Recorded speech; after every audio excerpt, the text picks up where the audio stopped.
we just drove a 1,200-mile road trip with a family of 4 in this brand new Tesla Model 3. My dad is going to break down all the things you need to know. Let's do this!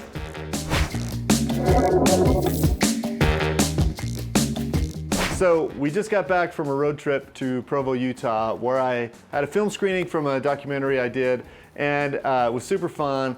And maybe we tacked on a little football game while we were there. Anyway, today I'd like to talk about some of our takeaways from this road trip in this new Model 3. And I'm going to break it down into 3 basic categories: comfort, charging, including some costs, and some extras, including one very cool feature I didn't even know about. So stick around. But first, if you're new to this channel or haven't subscribed yet, please do. That's all I ask in exchange for this video. And if you're seriously thinking about buying a Tesla, I may be able to save you $1,000 on that purchase. Leave a comment below and I will send you a code. And that does help me out, so I appreciate that. All right, let's get started. So first I want to talk about comfort. With regards to the seats, super comfortable, really nice to sit in. They're white. We were a little bit worried about them getting dirty.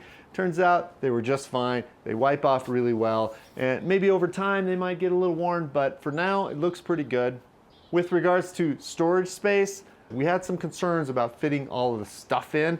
It's one of the reasons we were a little hesitant to go with the Model 3 over the Model Y, because the Model Y clearly has more storage in the back. But turns out we fit in just fine. In fact, there was enough room for all of our personal things and some camera equipment and so on. And we even had a little bit of room left over in the trunk. There was some space up here in the front, but this front is not really big, so we did put some things up there which helped. Now on the inside, I can say that we fit, but it was a little bit tight. I wouldn't recommend a 5-person drive for a long ways, but a family of 4 can fit in with no problem. As for the drive itself, the car performed really well, no issues, very quiet and a comfortable drive. Really nice to drive this particular vehicle, especially on mountains. It climbs up them and down them, everything like they're not even there. So that was great. One thing I will say, it doesn't have stock, so this is a new feature for this particular model. I'm a little uncomfortable with that, but I did get used to the signal lights on the steering wheel, so it was okay. There is no Wi-Fi access point in this car, which I think is a bit of a bummer, especially with a car with this much tech in it. You'd think you'd be able to share that Wi-Fi that the car is getting to your laptops or iPads and so on. Now, with regards to charging, we drove over 1,200 miles in 4 days. We stopped to charge 8 times, each of them under 30 minutes more or less. It was a pretty low impact with regards to our drive time. And anyone with kids knows that we would have stopped at least that much in any car anyway. We never worried about a charger that wasn't working, which is really important because a lot of the Electrify America stations that we use in the Rivian and other vehicles, sometimes they're malfunctioning or not giving you the full output. But anyway, with the Tesla supercharger, we never worried about that. And by the way, they were all over the place and exactly where you needed them. In fact, we even came back a different route that we hadn't done previously because there were plenty of chargers available. And I might have been able to check off one of my bucket list items. We got to see Dinosaur National Monument, which I highly recommend. Super cool. One little note about efficiency. The Tesla says that it got 214 watt hours per mile. I prefer to think of it the other way around, 4.67 miles per kilowatt hour. So that's a pretty good efficiency. In fact, it's more than twice as good as our Rivian. What that means though is that we have plenty of range, but also less, so you spend less time charging because there's less electrons to put back into the battery, so you can charge quicker and be on your way. Now I want to talk just a little bit about cost. So if you drove 1,200 miles in an average gas car with say 30 miles per gallon, it would cost you about $140 in today's gas prices. So not terrible, but still that's a decent amount of money. In this particular car, the charging racked up to be about $90, just a little over $90. Note that that was charging on the supercharger network, which is 37 cents per kilowatt hour.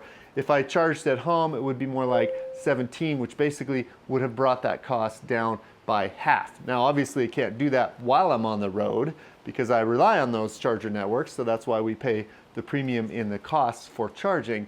But that just gives you a sense of the cost of driving this many miles, even around town when you charge at home. Not that expensive.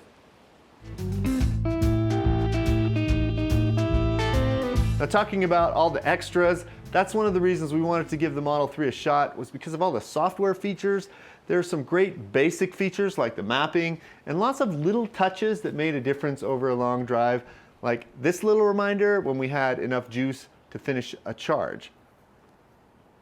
The mapping was top-notch. It took a little getting used to, but once we learned how to properly use the maps and the navigation, it was super helpful. It would tell us distances and drive times and where we needed to stop and charge and all that.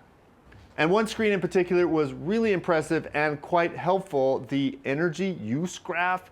This was really cool. It had elevation predictions and everything, and you could see like the climbs and the descents, and it actually calculated that into the expected arrival amount of charge for the your destination, and it was really accurate. It was exactly 19% predicted from the last leg of our drive, and that's exactly what we arrived at. So that was really impressive.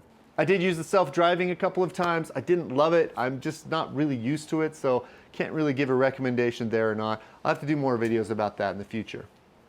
And with regards to the entertainment, there were lots of options there. Some cool games for the kids when we were stopped, and they could actually watch a movie and play some games while we were driving on the screen in the back. Of course, we didn't really allow that much because, puking, but there wasn't any, so that's good. And here's a surprise feature that totally blew me and the family away. Check this out. Ready, everybody? Start. Not touching. Oh. Not touching. Smart. Not touching anything. It's coming in. Plug itself in. Wow, that is a perfect parking place. All right, so those are our takeaways of the pros and cons of driving this particular vehicle. In the end, it was mostly pro. We loved driving it. It did a great job. It was very comfortable. We had plenty of space. Charging was awesome, and lots of cool extra features that we really loved.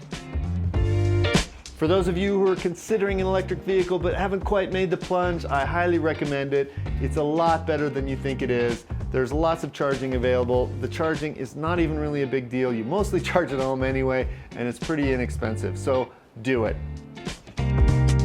All right, so that's it. Please subscribe, as I mentioned. It really helps the channel. I appreciate it. We will see you in the next one.